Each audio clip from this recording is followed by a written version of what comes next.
Warm hands lunged toward him, clutching the fabric of his hoodie in a harsh manner.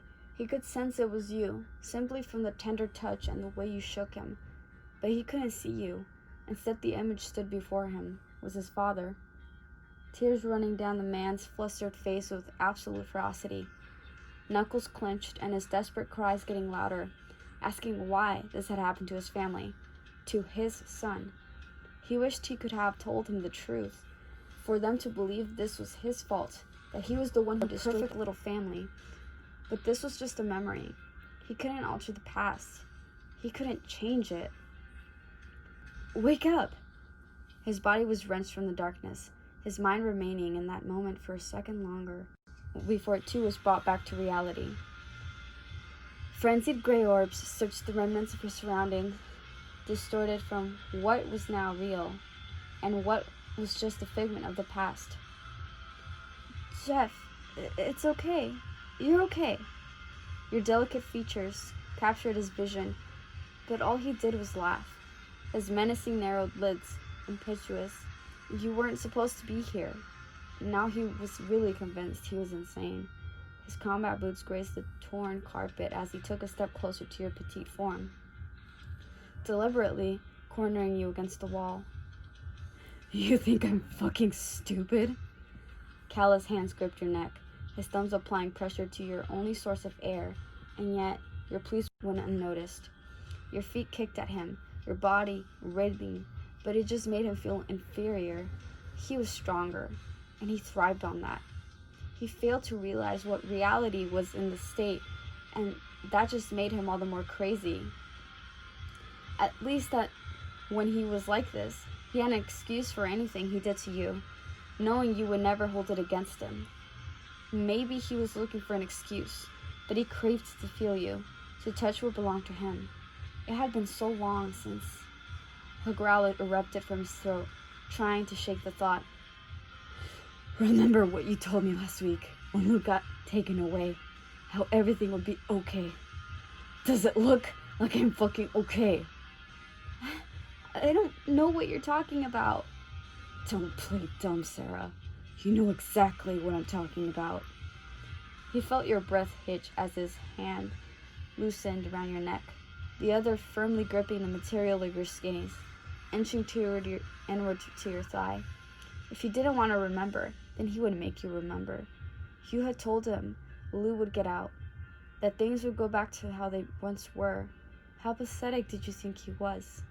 Silent breaths lingered on your face as he tilted his head forward, pressing the charged surface of his lips against your own. Sparks electrocuted him. It had been so long since he'd been this close, since he had kissed you. He felt your body stiffen, before your jittery fingers brushed the loose strands of his disheveled seeing hair behind his ears. Lou is gone, Jeff. This isn't real. There was a shaky sigh, before you uttered the words which stopped him in his tracks. It's been 4 years. No, he snarled, brows furrowed. You're lying. What reason have I got to lie? It happened 4 years ago, Jeff. Lou's been dead. Stop fucking lying. You're imagining it, Jeff. It's not real. Yes, it is. His hand was tense as it struck your face, colliding with the tender skin which stung as much as his temper did. Was it sick to say he enjoyed it? That he craved to see the fear etched in your expression? He wanted you to be scared of him, to be the only monster that crawled beneath your skin. He was what nightmares were made of, and nothing would ever replace him. Agilely, he inspected the scrapes on your knees, guessing you'd graze them when you fell. Sometimes he questioned how unpredictable he was, how he didn't think before he acted. Did he really need to hate you? No, but you had challenged him.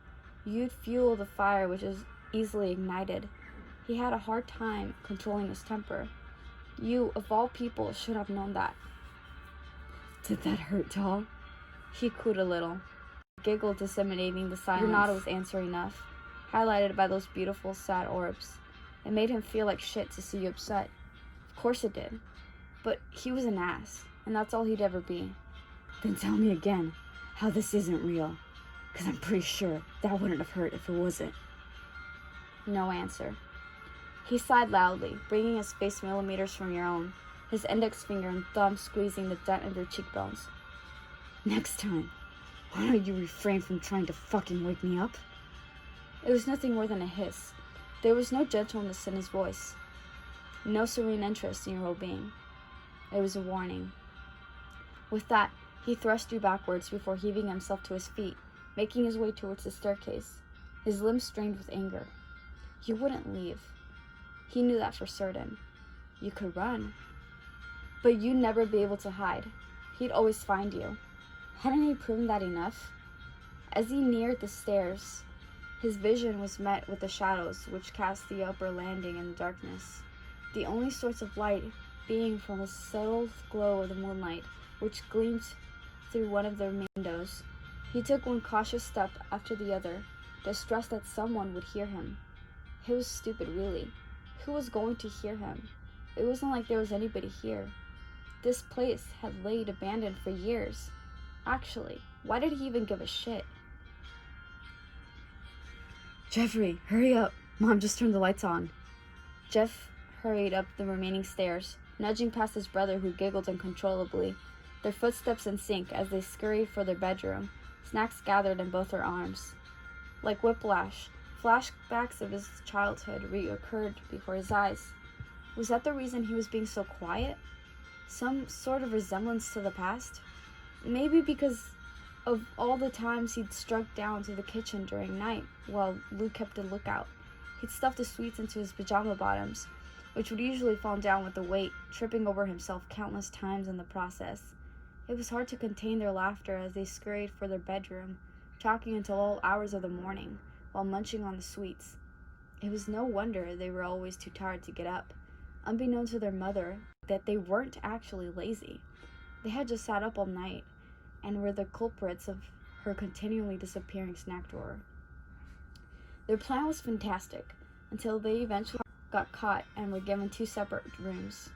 Did that stop them from sneaking into one another's rooms, though? No. Jeff couldn't sleep unless his brother was close to him, and likewise, neither could Lou. It was obvious how much things had changed, how different they were. Lou wasn't standing at the top of the stairs, a goofy grin plastered on his face. There were no sweets stashed in his clothes. There was no laughter. There were no smiles. There was not going to be an all-nighter talking to his brother about the stupidest of things. Instead, heartache replaced all those things. Grief, silence, but mostly heartache. It was ironic how someone of his demeanor hadn't really changed all that much. Sure, he'd grown up a lot, gotten way taller, and his appearance had drastically changed. But on the inside, he was still the same kid. He had just a difficult time showing him. Just because he was a cold-hearted psychopathic killer didn't mean he was incapable of being able to feel or have any remorse. Why were you still around if he didn't love you? If he was incapable of feeling? Then again, he could have asked the same question about his brother. Sometimes he imagined what his life would have been like if he hadn't have moved here. How Lou's would have turned out. Sure, there were the downsides of never meeting you, but maybe if he hadn't, just maybe, he wouldn't have fucked up your life as well. It was this neighborhood which made him become who he was. It was the bullying, the guilt of Lou taking the blame the day he finally snapped. Keith and Randy drenching him in bleach and setting him alight. If none of that hadn't happened, he'd still be Jeffrey Woods. He might even have been in college by now, his brother alongside him. He knew. You would be happy, and he guessed that's what hurt him the most. If he could have changed the past, he could have prevented all of this. He wouldn't be stood here now, drenching with the empty lingering and presence of what he used to have, of his family, his brother. That was all he had left. He didn't think returning would make him feel this way, after spending so many nights laying awake, wondering what he could have did differently, and never finding the answer. So why? Despite convincing himself there was nothing he could have done, did he feel like it was his fault? Still trying to convince yourself, Jeffrey? But pathetic to dwell on the past now, isn't it? After all, you and I both know this is your fault. Truth hurts, doesn't it? Why convince yourself to believe a lie when your entire life is nothing but... Get out of my head. Get out of your head? You're an idiot, Jeffy. I'm already in your head. I've been here for quite some time. Or did you already forget that? You're not the sharpest tool in the box, are you? Or is that why you killed him? Whoops, I forgot that was me too. I should never have listened to you. If you hadn't flown off the animal, Jeffrey, I wouldn't even exist. You've only got yourself to blame. You expected me to get rid of those little fucking problems that you were too shit scared of facing yourself. You wanted my help. Was I the one who made you beautiful when they all thought you were hideous? Didn't I listen when no one else heard your cries? I was the only one who never turned my back on you. I was the only one who cared. Lou was a distraction. They all were. They would have ruined everything. They didn't understand us. Leave me alone. Stop being so fucking childish. Throwing a tantrum isn't going to get you your way. Only killing will. How else will you ever get recognition for your masterpieces?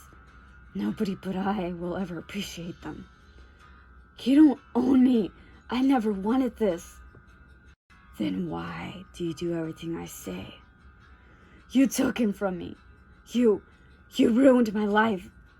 Boo fucking who? Let's all pity Jeffrey. You killed him. If I killed him, doesn't that mean you did too? Or are you still denying it? We're the same person, Jeffy. I'm not going anywhere. I'm the stain on your shirt that you'll never erase. The disease you'll never cure. Why don't I take her from you too? Is that how far you want me to go to prove it? Don't you think you've taken enough from me? I swear, is that a threat? Jeez, you really are a fucking Fruit Loop. Have you ever realized you're talking to yourself? Maybe Lou knew that all along. Maybe that's why he turned himself in, to get away from you. Maybe that's why she'll never love you. Why no one will ever love you. You're a monster. Just like me. Shut the fuck up! He waited, straining to hear the quaint silence in his head, skeptical that the voice had actually listened. For years, it had been the narrator of his life, scripting every mistake like a book, made specifically for all his faults. Somehow, he doubted it had documented every minor detail, like how between the cracks of his insanity, he wasn't the true criminal. It was. It told him to do the things he did. It was the reason he could no longer had purpose. Besides make-believing that somewhere in this twisted little fairy tale, he'd be able to make you happy. That someday, he'd make you the princess you dreamed of being. Or maybe he was just crazy. Books like his didn't have happy endings. They were left to wither, unread, collecting dust on the back shelf at some local library, forgotten about, just like him. If things are simple, maybe he could have disposed of his past just as easily as that book. But things weren't simple. He was stuck with it. Some memories were driven so far down that no matter how much you clawed at them or filed them to the root, you'd never be able to grasp them long enough.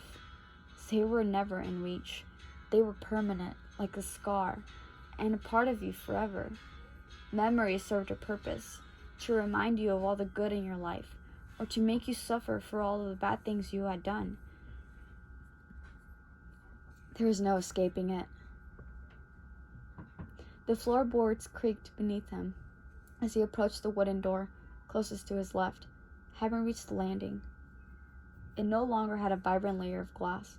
Instead, the wood had chipped in certain areas worn from the years of neglect.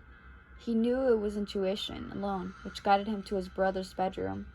Or maybe it was a force of habit. He had spent so many nights sneaking down the hallway to his room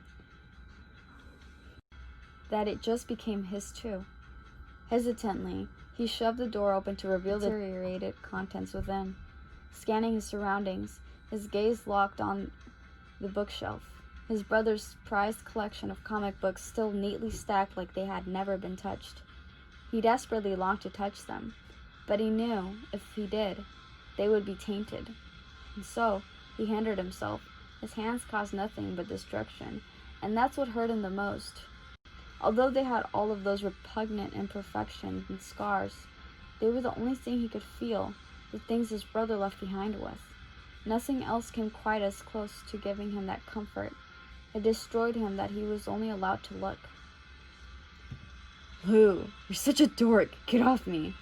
He huffed, eyebrows furrowed in a playful manner.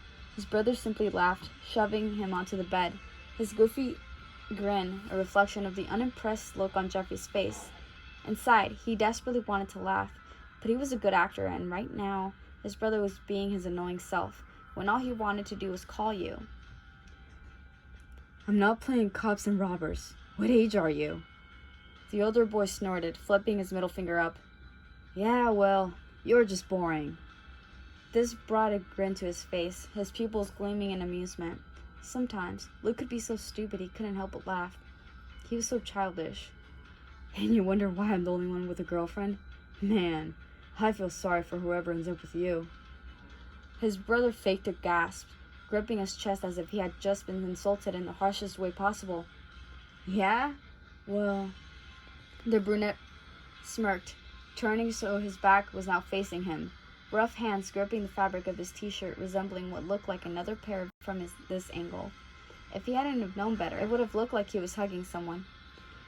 Oh, Jeffy, Lou mocked, impersonating Jeffrey's voice, although in a higher key. You're so beautiful. Fake kissing noises followed. I love you. He looked ridiculous as he pranced around the bedroom, feet tangled in the many items of the clothing scattered from the floor. Damn, if only he had recorded this.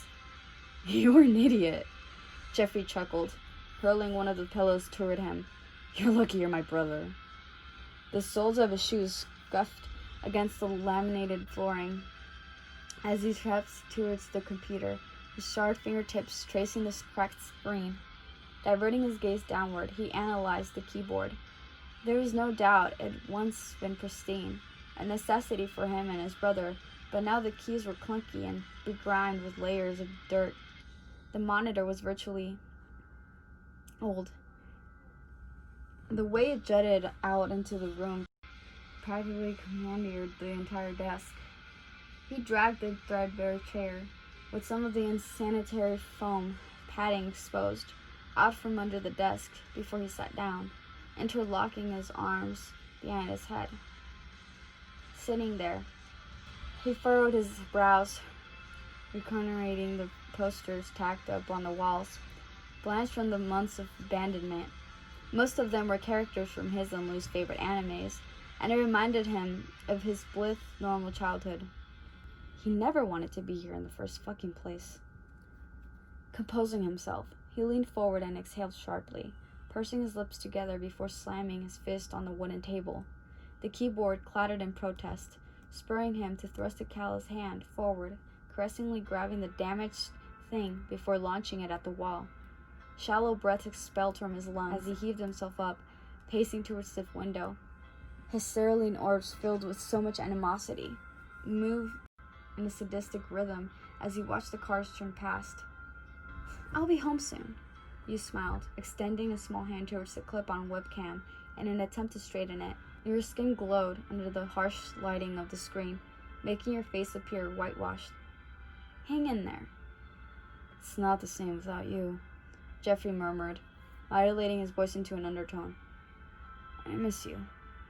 A smile erupted across your glossy lips as you fiddled with your charm bracelet, permeating the silence of the hotel room, before glancing towards the door. Your lashes fluttered lethargically, all the while seeing as your parents were too busy sampling the local delicacies in the restaurant, leaving you to your own devices. Little did they know, you spent every waking moment talking to him.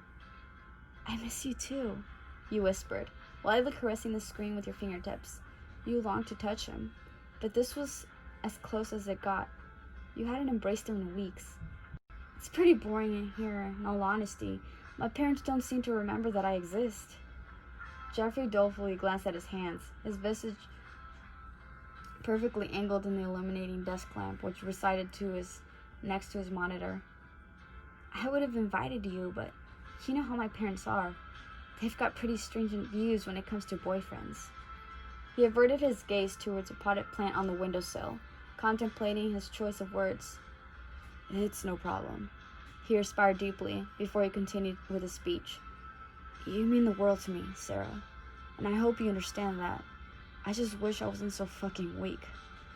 His tone was laced with embarrassment and what seemed like dejectedness, causing her stomach to constrict in sympathy. You're not weak, Jeffy. Those kids are notorious for causing trouble throughout the neighborhood. You're not the first person they've picked on, and I dare say you won't be the last. They're lowlifes who have nothing better to do. It's easy for you, Sarah. You're pretty. You giggled, cheeks flushed by the compliment. You have to say that. You're my boyfriend. Are you ready, Jeffrey? Soft footfalls accompanied by his mother's soothing voice sounded in the background, causing his chapped lips to twitch wearily in response. The last thing he wanted to do was to go to this stupid goddamn party. And besides, they were probably little brats. He had no patience to tolerate some whiny little kids. He raked a hand through his unruly chestnut hair. Querulous, go away! Escaping his parted lips. But just like always, she ignored his pleas and barged into the room, without knocking, might he add, and he audibly sighed as she advanced towards his hunched form. Why did mothers always have to do the exact opposite of what their children said? He propped his head up lazily, exhaling a breath of exasperation before averting his gaze to the side and noticing a string of pearls delicately clasped around her neck. The beads glinted in the lighting as she thrust a hand towards his shoulder, giving it a reassuring squeeze. Come on, sweetheart. I promised Barbara we'd go. And we need to make a good impression, don't we? Fine, whatever, he grumbled, crumpling a piece of paper in his clammy hands and propelling it towards the trash. He waited for his mother to vacate the room before extending a hand towards the screen, gently stroking her cheek with his velvety fingertips. The gesture further exacerbated the sense of longing. You needed him, just like he needed you. You'll be fine, you whispered, mustering a cheesy grin. I promise. A silence ensued before he rose to his feet, titivating his clothing so that his mother didn't start fussing about his appearance. Before glancing into the camera, your expression softened as your eyes locked into his, your lower lip quivering with adoration. I just wanted to let you know that I love you, Sarah. And with that, the monitor was switched off, unbeknownst to you that this would be the last time you ever saw Jeffrey Woods. I love you. I love you. He quietly reiterated the words, his hands tracing the droplets of rain as they slid down the glass, silently watching the vacant outlines of faraway shadows. The storm continued to destroy everything in its wake, rustling through the branches of the autumn trees and setting the alarms off on cars. It was ironic, really, how this weather reminded him of the chaotic mess inside his head. How no matter what good days you had, the storm would eventually come back one way or the other. It was just a matter of when. I remember the nights you and Lou would fight over who had the best Pokemon cards in here. His head snapped in the direction of the door, his narrowed lids focused on your small form as it approached him. Your steps barely existent. In the dark, you resembled something much more diminutive, something much more beautiful. He couldn't find fault with the clothes that drenched you, worn and used, the vibrant tresses of your soft hair bedraggled from the rain, the mascara stained across your cheeks from tears you had previously shed. But what he couldn't find fault with was the fact that those small imperfections ceased to make you any less beautiful, nor the fact that it made him love you more. He perpetuated as the world stopped on its axis. There was no time, no wind, no rain. There was nothing that mattered more than these serene moments. Sometimes he liked to just stare at you, reminding himself of how selfless, how undemanding, how unconditional your love for him was. You were his home. He didn't need anything as long as you existed. No matter how many mistakes he made, no matter how many times he broke his promises, you stayed. Without you, his life was just a meaningless heap of nothing, just a lifeless body built for sin. I remember, he whispered, tearing his gaze away. It brought the faintest of smiles to his face, but it vanished just as quickly when he noticed the scratches carved into the wall, every line drawn in perfect symmetry. Pausing, he reached a hand out, touching them. But what I also remember is how I used to sit here every night after Lou was taken. There was a momentary second where he just breathed, hand shaking as it dropped to his side. I lay awake every night, waiting for his next call, for any news on him coming home. I even marked the days that went by. He laughed bitterly, thrusting his knuckles onto the windowsill. It was a few days after the accident. They told me he was finally coming home. Silence filled the air as he turned, glaring directly into your eyes. And I killed him.